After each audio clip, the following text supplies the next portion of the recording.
Olá, estamos aqui de volta para mais uma videoaula, um resumo a respeito do nosso conteúdo programático. Na terça-feira nós eu gravei aqui, depois a gente conversou na webconferência a respeito do último tipo de salário que nós estudamos nesse bimestre, ou forma de pagamento de salário, qual seja o salário in natura.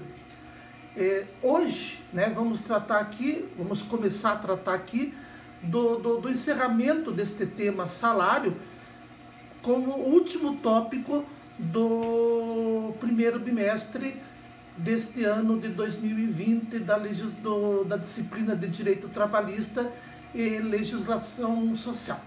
Diz respeito às regras de proteção ao salário, ou alguns fundamentos, alguns princípios que têm como objetivo proteger o trabalhador naquilo que lhe é mais caro na relação de emprego, ou naquilo que é o principal da relação de emprego, que vem a ser justamente o salário.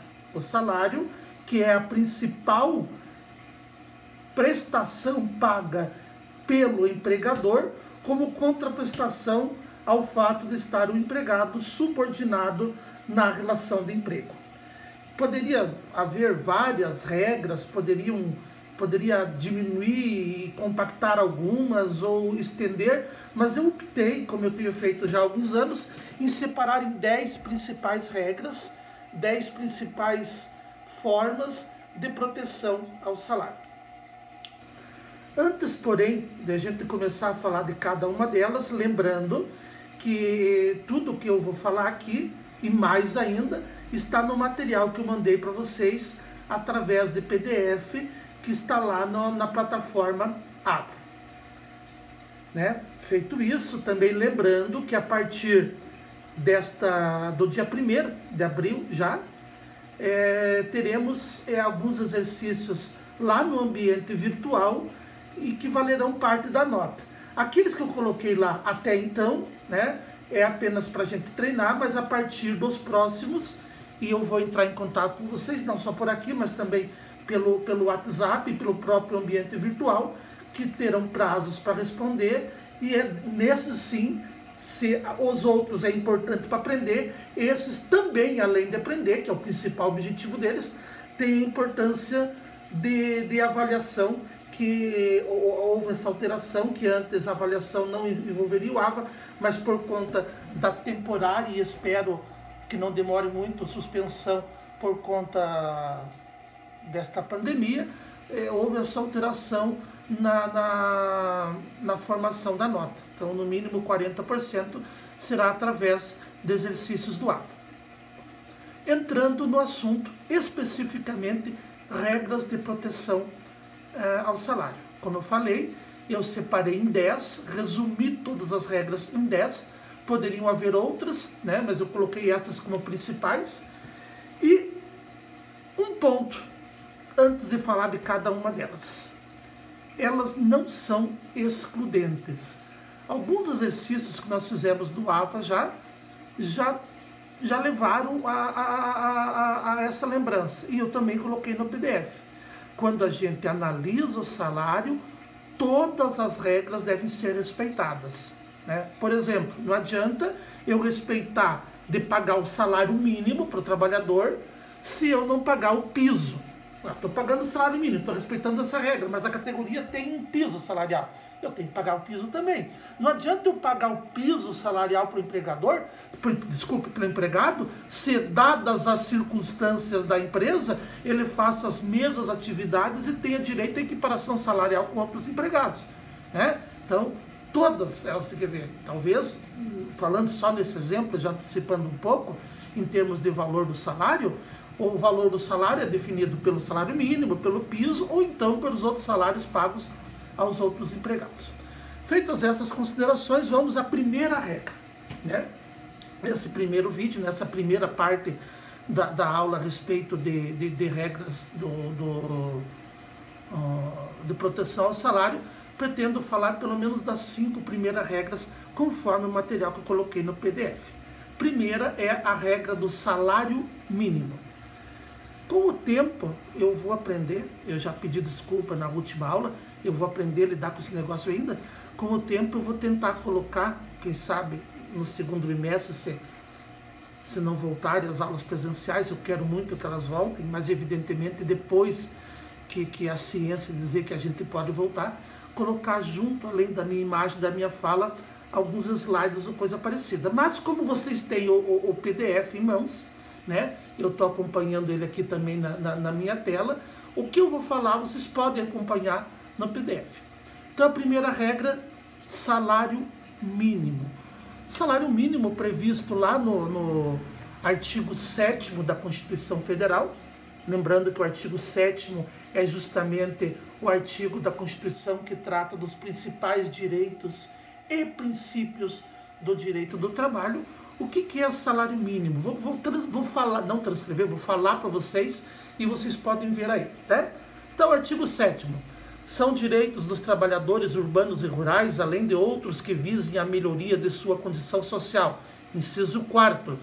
Salário mínimo fixado em lei, nacionalmente unificado, capaz de atender às suas necessidades vitais básicas e as de sua família, com moradia, alimentação, educação, saúde, lazer, vestuário, higiene, transporte e previdência social, com reajustes periódicos que lhe preservem o poder aquisitivo, sendo vedada a sua vinculação para qualquer fim, né?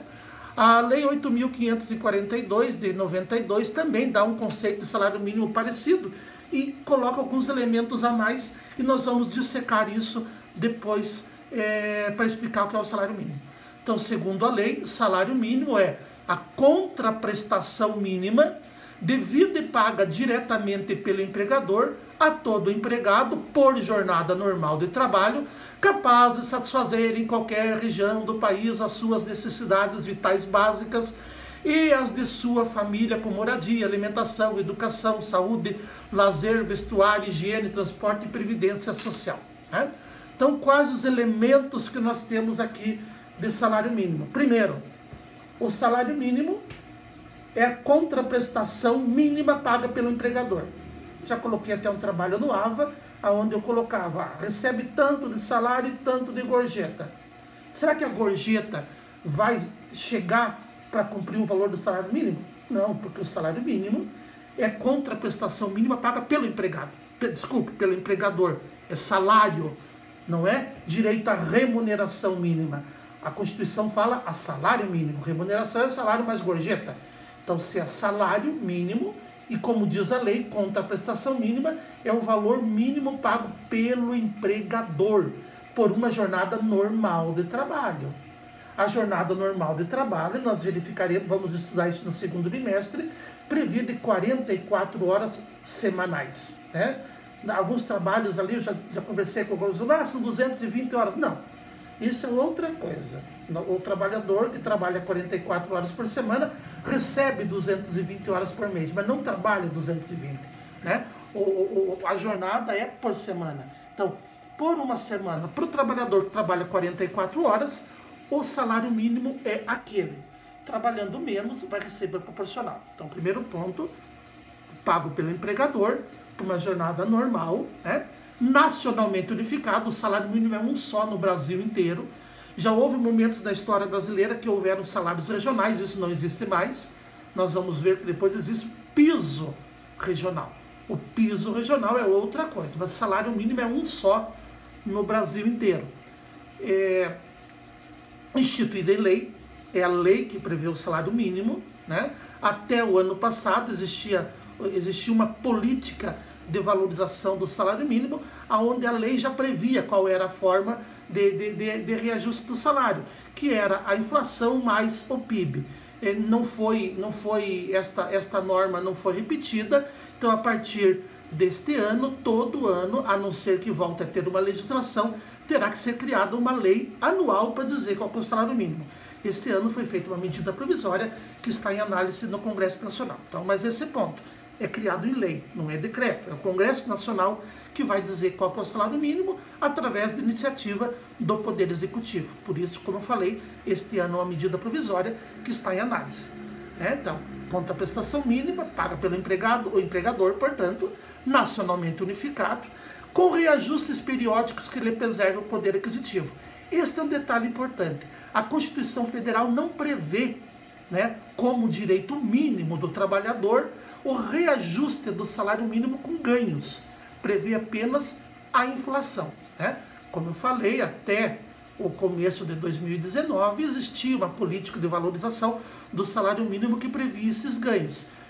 A lei deixou de surtir efeitos e hoje o que acontece é a garantia do reajuste pela inflação.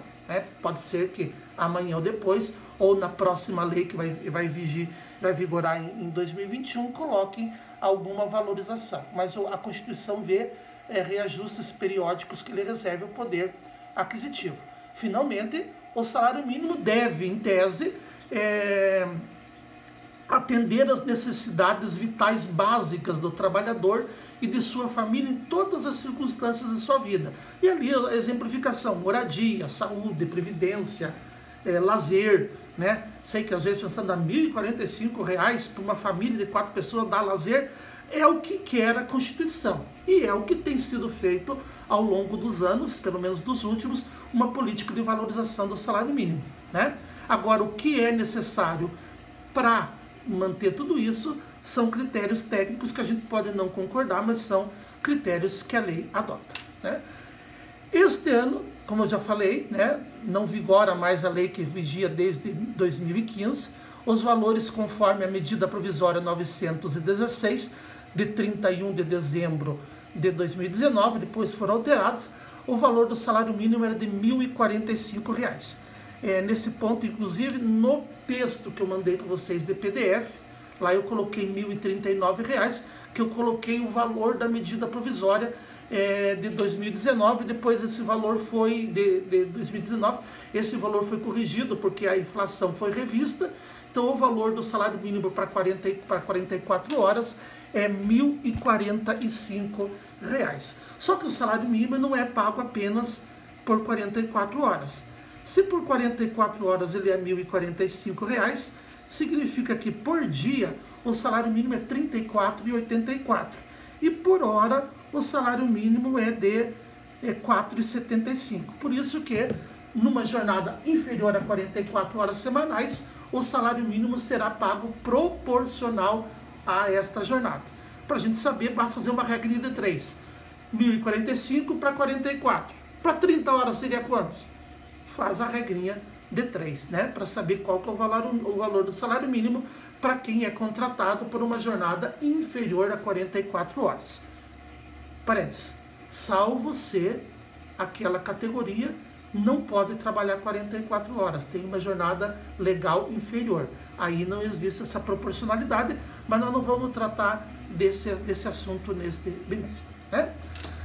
Então, a respeito do salário mínimo, basicamente, era isso que eu tinha como resumo nesta nossa conversa, na nossa videoaula.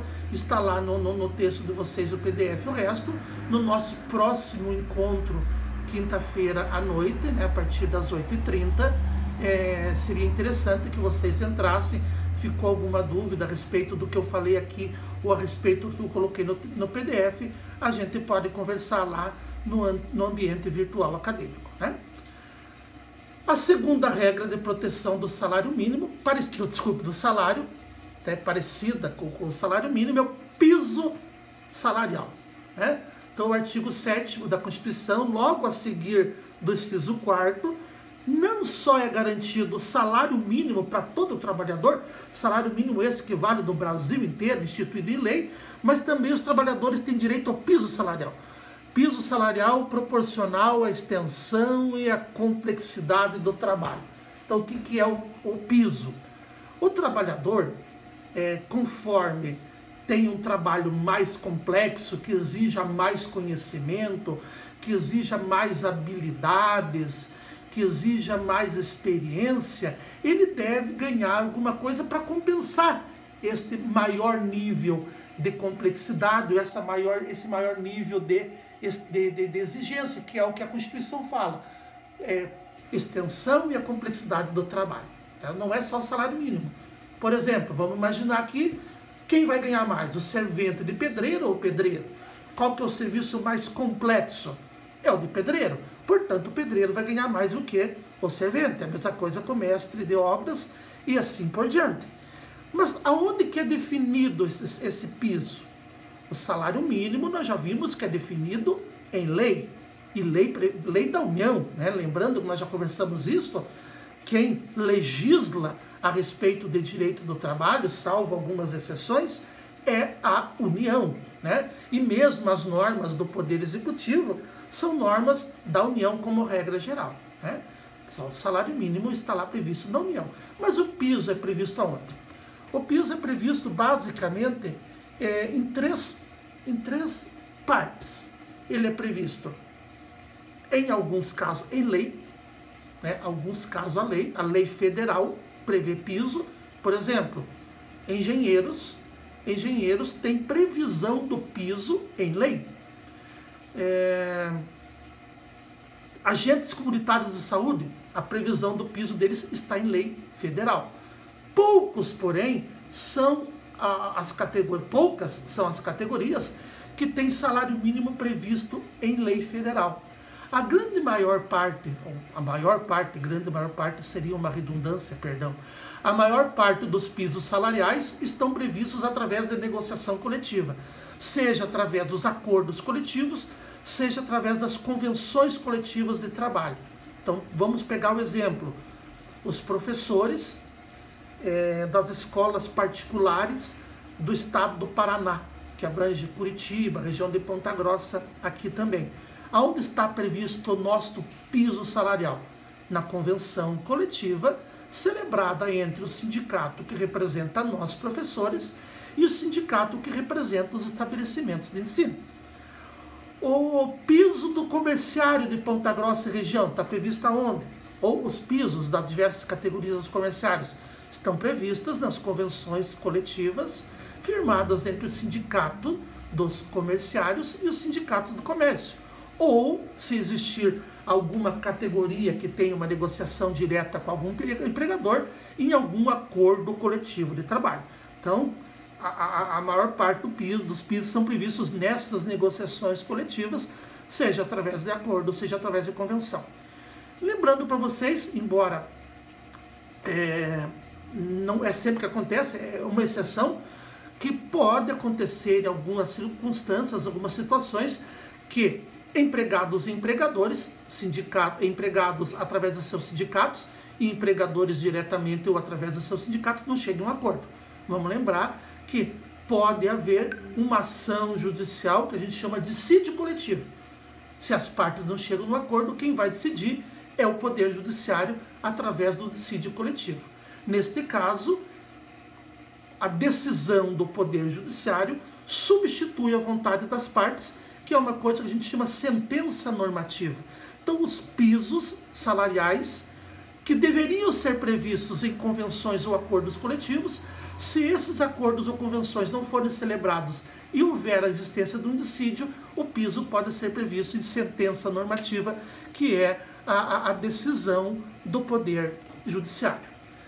Finalmente, né, além de previstos em lei federal ou previstos em negociações coletivas, sejam acordos ou convenções, ou previstos em sentenças normativas, pode acontecer de que o piso salarial seja estabelecido em lei estadual. Aí vocês podem me perguntar, mas você não falou agora há pouco que quem legisla em direito do trabalho é a União e não cabe ao Estado? De fato, não cabe ao Estado legislar sobre direito do trabalho, a não ser algumas normas de segurança do trabalho, por exemplo, a questão de higiene, questões de sanidade, que tem a ver com o ambiente de trabalho também. Mas não cabe ao Estado definir normas de direito do trabalho. Porém, a Constituição Federal, ela permite que a União ceda parte de seu poder legislativo, para explicar mais simplesmente, né, que, trazendo um português mais simplificado, a União, através de lei, pode dizer: estados, neste ponto vocês podem legislar sobre matéria de minha competência. Foi o que a União Federal fez com a Lei Complementar 103 de 2000. Basicamente, o que essa lei complementar fala? Nos estados, né, onde não houver piso salarial definido em lei federal ou negociação coletiva, e eu incluo sentença normativa, porque a sentença normativa ela substitui a convenção e o acordo coletivo, o Estado pode criar pisos salariais. Mas percebam, quando que se aplica o piso salarial previsto na lei estadual, que geralmente a gente chama de salário mínimo regional, que na verdade é um piso estabelecido pelo Estado. Quando não houver lei federal e quando não houver piso previsto em acordo, convenção ou sentença normativa. Mas então não vale a norma mais favorável? Fica valendo. Mas a norma mais favorável, lembram que é uma dos princípios do direito do trabalho. Havendo várias normas aplicáveis, eu aplico a mais favorável ao trabalhador. Neste caso, a norma prevista no piso estadual não será aplicável se houver outra federal ou se houver um acordo ou uma convenção coletiva ou sentença normativa. O Estado do Paraná, ele de fato criou este piso regional e ele separou em 4 categorias, né, conforme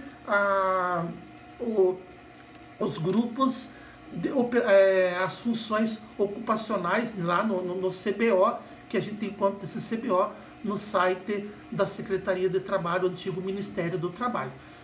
Mas por curiosidade, não vamos precisar exatamente decorar esses valores, mas estão lá no PDF. No Paraná, atualmente é o decreto 3.909 de janeiro de 2020, esse decreto do governador, ele definiu o valor dos pisos, mas não é a vontade do governador, ele apenas aplicou a Lei 18.766 de 2016, esta lei prevê a forma de reajuste dos pisos, e os valores são conforme os grupos operacionais, vão de 1.383,80 até 1.599,40. Esses valores são os valores previstos no Estado do Paraná como mínimos pagos aos trabalhadores, desde que esses trabalhadores não tenham, repito, outro piso salarial previsto em lei federal, acordo ou convenção coletiva de trabalho ou mesmo em sentença normativa, né? Então, segunda regra, piso salarial. Então, a primeira regra, salário mínimo. Segunda regra, piso salarial. E aqui eu já começo a fazer mais uma lembrança do que eu falei antes de começar essa aula. Não adianta eu respeitar a primeira regra e não respeitar a segunda. Então, imaginemos um trabalhador que seja do grupo 3 do CBO, aqui no Paraná o mínimo do piso é 1.487,20. Então, vamos imaginar que esse trabalhador, que trabalha na produção de bens e serviços industriais, correspondentes aos grandes grupos 7 e 8 da classificação brasileira de ocupações, esse trabalhador não tem um piso previsto em acordo e convenção coletiva. Não tem um piso previsto em sentença normativa. Não tem um piso previsto em lei federal. Qual que é o piso dele? O previsto em lei estadual. Então, vamos falar que esse trabalhador em determinada cidade do Paraná recebe R$ 1.400. Olha, R$ 1.400 é mais que 1.045. Portanto, este empregador está respeitando o salário mínimo, mas não está respeitando o piso, que no caso desse trabalhador do estado do Paraná seria R$ 1.487,20.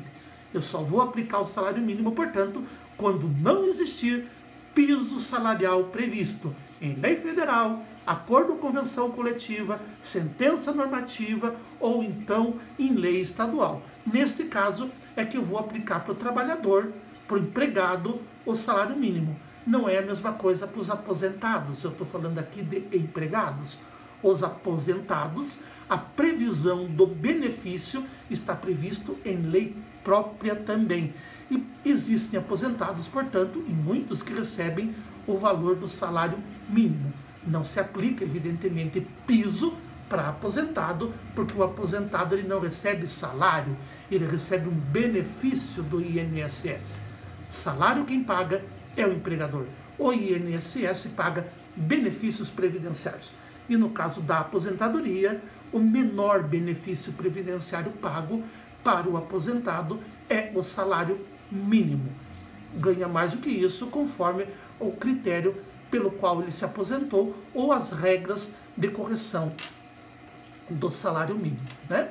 Mais uma regra para a gente tratar hoje aqui, antes de encerrar essa videoaula, diz respeito a periodicidade, prazo e prazo para pagamento, né? Periodicidade. De quanto em quanto tempo que eu posso pagar para o meu empregado? Posso pagar. Não estou falando aqui em estipular como que eu vou pagar. Se vou pagar por dia, por hora ou por mês. Não, estou falando de quanto em quanto tempo eu posso pagar. Eu posso, por exemplo, terminar o dia e pagar para ele todo dia. Posso pagar toda semana para ele. Posso pagar de 15 em 15 dias. O que a lei exige, né, é que não pode ser pago, lá no artigo 459 e seguintes, eu não posso pagar além do mês. Né? Então, depois de cada 30 dias, eu devo pagar o salário para o meu empregado.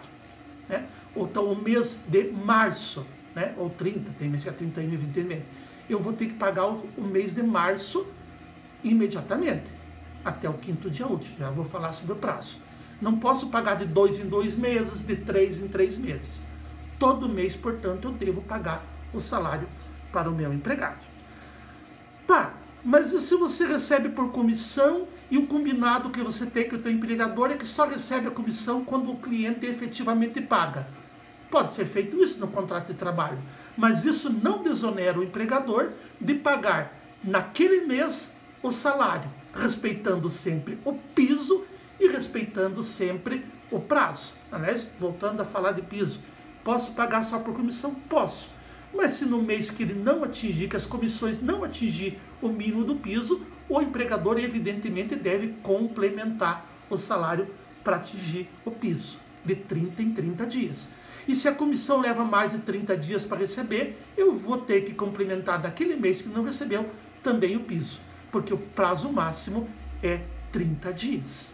O prazo não, a periodicidade é máxima. E até quando que eu posso pagar esse salário?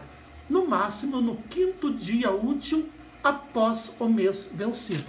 Então vamos pegar aqui, né? O mês de março, por exemplo, venceu dia 31 de março.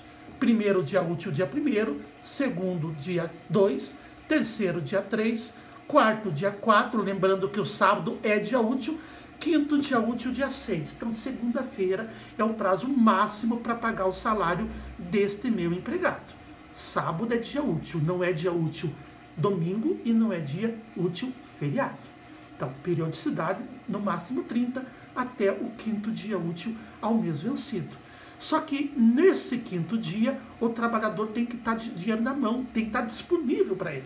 Posso pagar em cheque? Até posso, mas tem que pagar, entregar o cheque para ele e liberar ele para ele ir no banco e sacar o cheque até no 5º dia útil.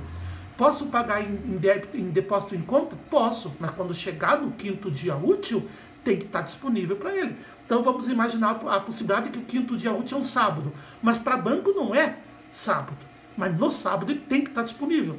Então vou ter que depositar na sexta-feira para esse trabalhador, né? Mas vamos que o 5º dia útil seja do sábado e eu pago em dinheiro. Só que no sábado o trabalhador não trabalha, ele trabalha da segunda a sexta. Posso exigir que ele vá no escritório pegar o dinheiro? Não, porque no sábado ele não está subordinado a mim. E não posso pagar na segunda, que a segunda seria o sexto. Então, nesse caso, eu vou ter que pagar na sexta. Então, resumindo, quando chegar o 5º dia útil, tem que estar lá na mão dele o dinheiro. Ou na mão ou na conta. Sendo na conta, lembrando para vocês que o empregado não é obrigado a abrir uma conta corrente e pagar a taxa. O empregador, se for depositar na conta, tem que ter um convênio com a instituição financeira, abrir a tal da conta salário. Esta conta salário, o empregado vai receber na conta sem custo nenhum. Não vai pagar tarifa nenhuma e pode ainda ele tem o direito, se ele trabalha com outro banco, de exigir que aquele banco aonde cai o salário dele, a conta salário, transfira para o banco onde ele tem conta sem custo nenhum. Pois bem, né? A minha ideia a princípio era falar de 5 regras nesta videoaula, né? Até porque a dinâmica aqui, como não existe interação com vocês, a interação vai se dar depois na webconferência ou mesmo pelo WhatsApp, eu já falei, vocês podem fazer uso desse canal também, né? Eu acabei falando, a dinâmica é diferente, eu achei que ia falar de 5, mas falei de 3, mas não tem problema, a gente tem tempo. Na próxima terça-feira eu falo, quem sabe, dessas 2 que faltaram e as outras 5, ou falo de algumas outras, né? Espero agora que vocês assistam esta videoaula e vamos trocar ideia, né? E lembrando que a gente logo vamos começar a colocar os trabalhos valendo nota lá. E cuidem-se, por favor, cuidem da saúde, sigam dentro do possível as determinações do Ministério da Saúde atuais, das secretarias estaduais e municipais de saúde e, aliás, da OMS e do mundo inteiro, e vamos superar essa fase. Até a próxima.